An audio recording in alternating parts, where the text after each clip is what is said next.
Hi Aditi, welcome on Sunny Speaks. How are you? Hi, I'm good. Thank you for having me. या most welcome Aditi. And सबसे पहले तो मैं ये बता दूं कि आप सिर्फ मॉडल ही नहीं, रोल मॉडल भी हैं लोगों के लिए, because you have done so many things for others. So एक Thank you. मोटिवेशन होता है, एक होता है कि सेलिब्रिटीज जो है वो एक दिखावे के लिए करते हैं, because I am a celebrity, I have to do this this and this. But आपने जो भी किया है, लाइमलाइट से हटके भी बहुत कुछ किया है आपने। So just tell us about this कि ये सारी चीजें इस तरीके से कैसे आपने डेवलप करी और लोगों के लिए इस तरीके से सोचा। एक्चुअली क्या हुआ कि मैं अपने पर्सनल ग्रोथ के क्वेस्ट में मैंने काफी सारी चीजें सीखी। हम्म। और जब मैंने ये सारी चीजें सीखी तब मुझे समझ में आया कि मैं अकेली नहीं हूँ। जो हम्म। भी मेरे लाइफ में नेगेटिव इवेंट हुए या डिफिकल्टीज आई या ऑब्स्टिकल्स हम्म। आए, ये हम्म। तो सबके लाइफ में हो रहा है। And hmm. I was able to come out of it क्योंकि मैंने अपने आप पे जो अपने ऊपर जो काम किया, तो वो मैं वही काम अगर किसी और को मदद कर सकूं, सो या व्हाई नॉट। तो वहीं से ये शुरुआत। मिसेस वर्ल्ड, मतलब बहुत ऐसे लोग होते हैं जो कि मैरिड होते हैं, स्पेशली आप वुमेन की बात करें तो वो उतनी लाइमलाइट में नहीं आ पाती हैं, उतनी रिकॉग्नाइज नहीं हो पाती हैं। तो ये मिसेस वर्ल्ड का जो आइडिया, बिकॉज आप खुद एक मिसेस वर्ल्ड रह चुकी हैं 2001 में, तो लगता है कि इससे मतलब कुछ बेटरमेंट होता है ऐसी लेडीज का या ऐसी औरतों का। What do you think? Definitely, क्योंकि मिसेस हम्म। वर्ल्ड जीतने के बाद मेरी लाइफ पूरी ही चेंज हो गई। सो मैं यही मानती हूँ कि काफी बदलाव आता है। लेकिन the reason why I started my own passion, क्योंकि ये जो बदलाव आया इसका कारण ये था कि हमें काफी ट्रेनिंग दी गई। हम्म। लेकिन अभी जो पैजेंट्स अवेलेबल है इंडिया में, उसमें उतनी ट्रेनिंग और ग्रूमिंग पे ध्यान नहीं देते हैं। हम्म। तो मैंने सोचा कि मैं अपना पैजेंट शुरू करूँ, क्योंकि मुझे पता है कि मैं वो ट्रेनिंग दे सकती हूँ, वो या। ग्रूमिंग में दे सकती हूँ। And luckily for me, by God's grace, बहुत अच्छे अच्छे एक्सपर्ट्स मेरे साथ जुड़े हैं जो who are going to help the hmm. Participants. तो वही है कि it's all come together very very beautifully, because the person I am and now going as a जज टू लास वेगस, वो एक एक्सटेंशन हो गया जो मैं कर हम्म। रही हूँ उसका। So that also was a very big milestone for me to be invited as a judge for Mrs. Okay. So क्या कुछ क्राइटेरियाज होते हैं अदिति, क्योंकि आप अब जज करने जा रही हैं, तो क्या कुछ जी। क्राइटेरियाज होते हैं या? हर ब्यूटी पार्लर की क्राइटेरिया अलग होती है। जो जब हम वहां पे जाते हैं तो फिनाले से पहले हमारी मीटिंग होती है ऑर्गेनाइजर के साथ या विद अलोंग विद को जजेस, और फिर एक्सप्लेन करते हैं कि ये हमारे रूल्स हैं।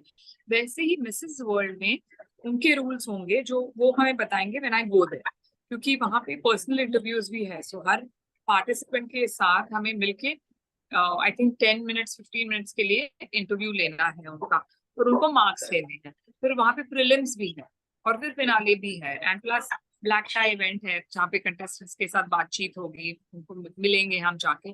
तो I think it's going to be a great experience. लेकिन जो रूल्स एंड रेगुलेशंस हैं उनके, वो वहीं पे जाके पता चलेंगे। हम्म। क्योंकि हम आपसे बात कर रहे हैं जो कि मतलब लेडीज के लिए इतना सोचती हैं, तो जो इंडिया है, इंडिया में इस तरीके के बहुत सारे अभी स्टीरियोटाइप्ड भी हैं जो कि मतलब घर की औरतों को एक अलग दृष्टि से देखते हैं कि बाहर नहीं जाएंगी। हालांकि अभी बहुत आगे निकल चुका है देश, बट आप उनके लिए कुछ कहना चाहेंगे कि ऐसी महिलाएं जो कुछ करना चाहती हैं, जिनके अंदर एजुकेशन पावर है, सब कुछ है, कर नहीं पाती, उनको क्या करना चाहिए?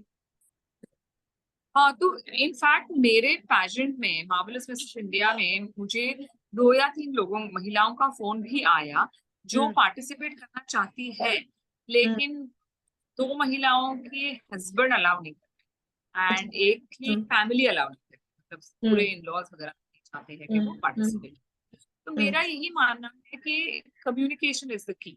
तो आप फोर्स नहीं कर सकते, या यू कांट रिबेल एंड से मैं मुझे जो चाहिए वो मैं करूंगी, I am going to step out of the house. You can't hmm. Do that because you are part of the ecosystem, you are part of the family. तो हम्म। ये जानना जरूरी है कि क्यों, व्हाट इज द रीजन। तो एक हम्म। अच्छा कॉन्वर्सेशन अगर कर पाए, maybe it's possible, maybe it's not, some people are not open to having a conversation, तो हम्म। कुछ नहीं कर सकते इससे। लेकिन अगर आप कम्युनिकेट करो कि क्या है, व्हाट इज द प्रॉब्लम, क्यों ऐसा हो रहा है, then definitely one would understand the other person. नहीं तो हम्म। वो क्या होता है कि वो ये मतलब मन में रह जाता है कि अरे मुझे करना था, लेकिन मेरे हस्बैंड ने अलाउ नहीं किया। या तो वो क्यों मना कर रहा है? क्या इनसिक्योरिटी है, फाइनेंशियल कंस्ट्रेन है, और कोई कंस्ट्रेन है? तो वो जानना जरूरी हो जाता if I am not wrong, you are psychologist also, है। यस तो किस पर्टिकुलर फील्ड में आपने ये चीज करी है? जी, मैंने एक्चुअली 2 मास्टर्स किए हुए हैं, एक इंडिया से किया है, एक हार्वर्ड यूनिवर्सिटी से किया, यूएस से। इसके अलावा मैंने पोस्ट ग्रेजुएशन किया है काउंसलिंग में, जो Tata institute of social sciences से किया हुआ है। सो मैंने जनरल जनरल काउंसलिंग मैं करती हूँ, लेकिन कई लोगों को रिलेशनशिप प्रॉब्लम्स हो जाते हैं। I am not a marriage counsellor, लेकिन पर्सनल काउंसलिंग में वो सब तो आ ही जाता है, where there is relationship issue with the spouse or the partner or with the boss or colleagues, तो वो सब भी मैं करती हूँ। So are all these things connected to your this kind of a thing, like जैसे modelling और आपका ये जो ज्यूरी है, ये सब चीजें, तो ये कनेक्टेड लगती हैं आपको कि आपस में कुछ बेनिफिट होता है इस फील्ड में भी? एब्सोल्युटली, जैसे मार्वलस मिसेस इंडिया में मैंने हर पार्टिसिपेंट के साथ पर्सनल ट्रेनिंग रखे हुए हैं, पर्सनल सेशन रखे हुए हैं, जो 100% कॉन्फिडेंशियल होते हैं। So it is almost like session only, it's almost like a coaching और अ थेरेपी सेशन, क्योंकि वो उस सेशन में शेयर कर पाती है मेरे साथ उनके फियर्स क्या है, डर क्या है, क्या उनको चाहिए, और and then we work on that, we build on that. तो वो साइकोलॉजी पार्ट मैंने लाया है मेरे पैशन में, so that I can combine everything that I know and I can make them a lot stronger than day one that they come to us. Okay.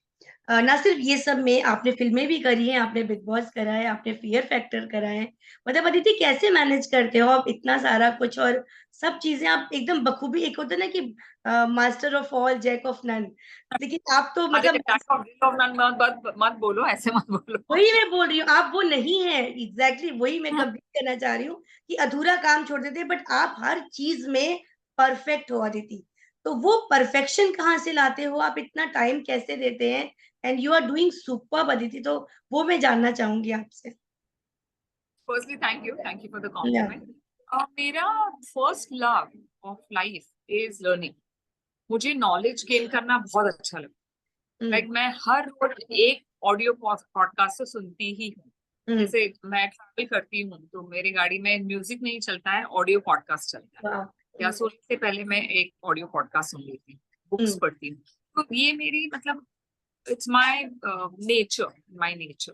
तो and luckily for मी मेरा field ऐसे है कि अगर मेरे बच्चे का कोई प्रोग्राम है स्कूल में, तो I say no to work, because I understand that it's also important to be there for your loved and near and dear ones, क्योंकि relationships are equally important। तो वो luckily for me मेरा 9 to 7 job नहीं है, तो वो मैं कर पाती हूँ उस वजह से। So it's a fine balance between everything that I do। Okay. तो मतलब घर को लेके आपकी तरफ से, आपकी फैमिली की तरफ से कभी कुछ हैसल्स या कुछ ऐसी प्रॉब्लम्स क्रिएट नहीं हुई, मतलब थ्रू आउट यू फेस्ड एकदम कूल जर्नी, और कुछ डिड यू फेस एनीथिंग? नहीं, ऐसे नहीं है, कभी कभार तकलीफें मतलब हो जाता है क्योंकि कमिट किया हुआ है एंड समथिंग हैज कम। जैसे one thing was which I knew about, लेकिन I had to go ahead. मेरे बेटी का बर्थडे था और मैं वहां पे नहीं रह पाई क्योंकि मेरा शूट आया था जो कंटिन्यूटी का shoot. So for that I had to miss her birthday. तो ऐसी भी आती है times when you feel horrible about it, but once got to do what one has to do. अभी आप बिग बॉस फॉलो कर रहे हो?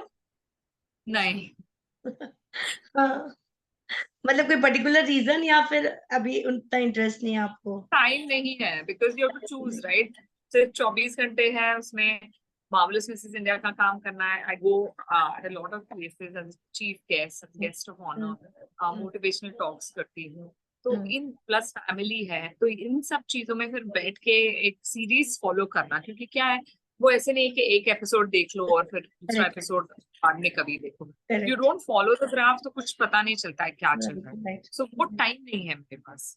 तो ये बैक टू दिस कि आप जो ज्यूरी के लिए जा रहे हो, आप वहां पे क्या कुछ होने वाला है और कितना टाइम टेकिंग है, क्या कुछ है वहां पर, वो थोड़ा मैं जानना चाहूंगी, from the very first step to the last. So my Marvelous Mrs. India will happen on 14th of Jan in Delhi. Okay. तो मैं दिल्ली से ही चले जाऊंगी वहां पे, बिकॉज उनका पैजेंट है 21st जैन को। लेकिन उससे पहले जैसे मैंने कहा कि पर्सनल इंटरव्यूज हैं, prelim round, black tie events है, तो वो सब करने में उनको 4-5 दिन चाहिए। And I am looking forward to meeting the founder of Mrs hmm World, ये जो है एलेन, मिसेस एलेन, ओके उनको भी मिलना है क्योंकि उनको मिलके काफी साल हो गए। I want to spend time with her. And it's Vegas, Vegas में तो बहुत कुछ शोज होते हैं, रेस्टोरेंट्स आर अमेजिंग, तो वो सब भी करना है मुझे। So yeah, I'm looking forward to it, and the journey of being a judge at the biggest beauty pageant in the world and to interact with different women, अलग अलग महिला जो अलग अलग देशों से आने वाली है, तो उनके साथ interact करके I know that I'm going to gain a lot of knowledge, तो वो भी मुझे I'm looking forward to that। क्योंकि आपने 2001 में करा था और अब 2023 हो रहा है, तो काफी कुछ गैप है, फर्क पड़ा है, तो क्या क्या अंतर हो गया है अब उस टाइम से लेके अब में? आई थिंक अंतर, एक तो सबसे बड़ा अंतर ये है कि सोशल मीडिया तभी नहीं था, अभी सोशल मीडिया है, तो पता चल जाता है कि कौन कंटेस्टेंट है, कौन जज है, कहाँ से आए हैं, तो वो असेस करने को इजी पड़ जाता है if you are a contestant. क्योंकि हमारे वक्त पे तभी पता चलता था when you went there, and then orientation में जब मुलाकात होती है तभी पता चला कि हाँ, she is Mrs Russia, she is Mrs Cyprus के यहाँ से। टुडे बिकॉज दे अनाउंस के contestant from so and so country, तो पता चल जाता है, and then you can go to her Instagram profile and learn about it, तो ये एक स्टडी करके जा सकते हैं, तो ये सबसे बड़ा चेंज आया है। And I think now Mrs world is bigger than ever before. या और इसके अलावा क्या प्रोजेक्ट्स कर रहे हैं आप ओटीटी पे या बॉलीवुड को लेके, क्या कुछ प्रोजेक्ट्स हैं आपके पास? जी, कभी नेटफ्लिक्स पे जो मिसमैच्ड आया था सीजन 1 सीजन 2, सीजन 3 अनाउंस हो गया है, सो दैट शूट जैन में मैं when I come back from Vegas तो शुरू हो जाएगा। इसके अलावा हॉटस्टार पे मैं अभी एक सीरीज कर रही हूँ जिसके लिए कल जाऊंगी मैं रानीखेत, तो वो आएगा जून जुलाई में आ जाना चाहिए। सो ये 2 सीरीज ओटीटी पे है जो मैं जिस पे काम कर रही हूँ। ग्रेट अदिति, मतलब आपसे बात करके बहुत मजा आ रहा है, लेकिन टाइम का इतना कंस्ट्रेन है कि I have to cut it down. तो wish you all the very best Aditi, और ऐसे ही थैंक यू सो मिलते रहिए और हम सबको प्लीज मोटिवेट करते रहिए, बिकॉज हम खुद हाउस वाइफ है, मैं खुद साइकोलॉजी में पीजी हूँ, गाइडेंस एंड काउंसलिंग में मच। एक्सपर्टीज या some expertise in clinical psychology, but कुछ नहीं कर पा रही हूँ, घर में बच्चों को ही देख रही हूँ। बट सोच रही हूँ आपसे बात करके मुझे भी कुछ मोटिवेशन मिला है। तो thank you Aditi, thank you so much for your thank time you so much. and wish you all the thank you. very best. Take care. Bye thank bye. You. Bye.